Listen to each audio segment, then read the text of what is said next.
भारत के सभी राज्यों की खबर SNS न्यूज चैनल पर, खबर जो आपको रखे सबसे आगे। नमस्कार, जुगल किशोर के साथ SNS टीवी में आपका स्वागत है। आपको बता दें कि महाराष्ट्र के भंडारा जिले से एक दिल दहला देने वाली घटना सामने आई है, जहां पर एक वकील ने अपने ही बेटी के 11 वर्षीय दोस्त के साथ दुष्कर्म का प्रयास किया। इसी को लेकर कोर्ट के सामने काली पट्टी बांधकर लोगों द्वारा आंदोलन। भंडारा में नाबालिग से बलात्कार के प्रयास के मामले में आक्रोश। एक वकील पर नाबालिग लड़की के साथ बलात्कार का प्रयास करने का आरोप लगा। पुलिस ने आरोपी को गिरफ्तार किया, लेकिन कोर्ट ने PCR की जगह MCR भी देकर उसे अस्पताल में भर्ती कराया, जिससे स्थानीय लोगों में रोष फैल गया। गुरुवार को भंडारा कोर्ट के बाहर अंबेडकरवादी संगठनों और नागरिकों ने काली पट्टी धारण कर विरोध प्रदर्शन किया, जिसमें पीड़ित को त्वरित न्याय, मामला गोदिया कोर्ट ट्रांसफर करने, सरकारी वकील बदलने और पॉस्को केस में अभियोजन की अनुपस्थिति पर सवाल उठाए। संगठन के नेता पैंथर परमानंद मेश्राम ने कहा कि ऐसे अपराधियों को सख्त सजा मिलनी चाहिए, क्योंकि आज उसकी बेटी कल कोई भी हो सकती है। प्रशासन से मामले की पारदर्शिता और न्याय की मांग की जा रही है।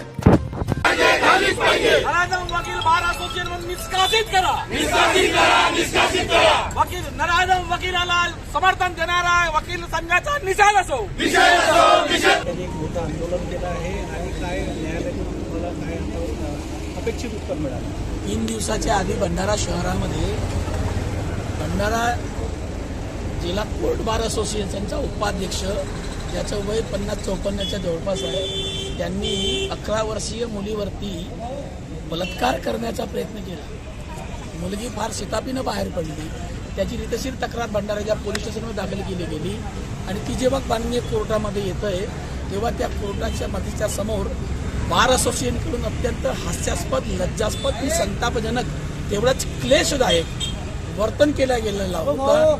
पहिल्याच दिवशी PCR रद्द झाला, MCR मध्ये पाठवला गेला। MCRचा आधार घेऊन आणि वकिलीचं सर्व कौशल्य पणाला लावून यांनी त्या आरोपीला आपल्या भंडाऱ्याच्या सरकारी दवाखान्यामध्ये भरती केला गेला। जेव्हा हे प्रकरण आम्हाला काल माहिती झालं तेव्हा आम्ही हे प्रकरण तसाच लावला आणि हा प्रश्न उपस्थित केला प्रशासनाला की ज्या व्यक्तीची जर प्रकृती एवढी अस्वस्थ होती, जर बोलू शकत नव्हता, तर तो माणूस दिवसाला 50-100 वकिलाला रात्रीच्या 2 वाजेपर्यंत कुठल्या आधारावर भेटतो आहे। पहिला प्रश्न एक होता की ज्या दिवशी पोस्को अंतर्गत या कायद्याअंतर्गत माननीय तिथे भंडाऱ्याच्या कोर्टामध्ये हे प्रकरण सुरू होतं, तेव्हा त्यावेळी भंडाऱ्यामध्ये पोस्को अंतर्गतसाठी एक विशेष महिला सरकारी अधिकारी उपस्थित असताना ती त्यावेळेस त्या आरोपीला जमानत मिळू नये किंवा आरोपीची पीडितेची बाजू ठेवण्यासाठी माननीय कोर्टाच्या समोर का गेली नाही, पहिला प्रश्न।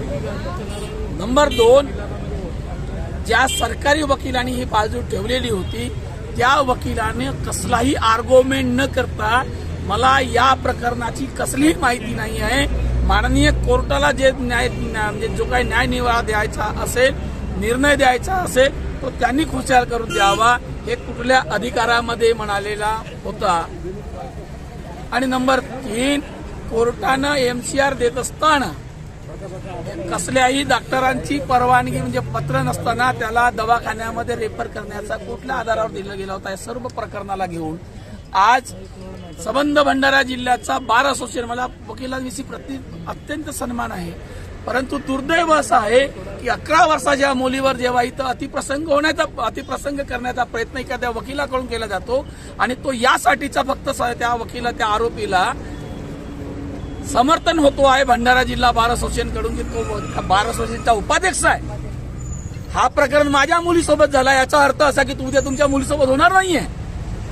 मुलगी कुणाची असो, कुणाचीही असली पाहिजे, कुणाची असेल, अशा नराधम आणि नरपिशाच असेल, अशा विकृत मनोवृत्तीच्या माणसाला समर्थन देणाऱ्या बार असोसिएशनचा मी पहिल्यांदा निषेध करतो।